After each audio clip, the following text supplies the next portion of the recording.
क्या आपने कभी सोचा है कि हम वास्तव में कौन हैं? क्या हम सिर्फ शरीर या आत्मा है या इससे कुछ ज़्यादा? सनातन धर्म के हिसाब से मनुष्य सिर्फ शरीर नहीं है, बल्कि 24 तत्वों का एक अद्भुत संगम है। अगर इन 24 तत्वों को समझ लिया तो आप खुद को भी समझ सकते हैं और इस जीवन के रहस्य को भी। इन 24 तत्वों को समझने के लिए हमें इन्हें कुछ भागों में समझना होगा।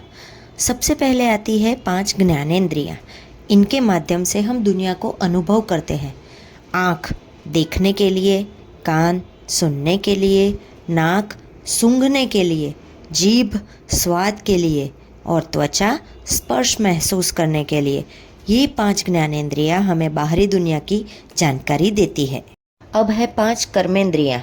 ये वो अंग है जिनसे हम कार्य करते हैं। हाथ काम करने के लिए, पैर चलने के लिए, वाणी बोलने के लिए, जननेंद्रिय सृष्टि के विस्तार के लिए और गुदा शरीर के शुद्धिकरण के लिए।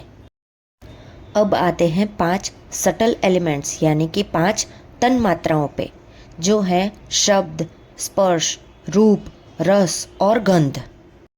ये बहुत सूक्ष्म तत्व है जो हमारे अनुभवों की जड़ है। अब आते हैं 5 महाभूत पे, जो पूरे ब्रह्मांड का आधार है। पृथ्वी यानी स्थिरता, जल यानी प्रवाह, अग्नि यानी ऊर्जा, वायु यानी गति और आकाश यानी स्थान।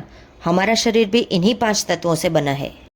अब वो 4 सबसे महत्वपूर्ण तत्व: मन जो सोचता है और भावनाएं पैदा करता है, बुद्धि जो निर्णय लेती है, चित्त जहाँ हमारी स्मृतियाँ संग्रहित होती है और अहंकार जो हमें अनुभव कराता है कि मैं कौन हूँ। इन सबको साथ में देखते हैं तो हमें समझ में आता है कि हम सिर्फ शरीर नहीं हैं। हम शरीर, मन, अनुभव, चेतना और प्रकृति का एक अद्भुत संगम है। अगर आपको सनातन के ऐसे गहरे रहस्य जानना पसंद है तो चैनल को सब्सक्राइब ज़रूर करें।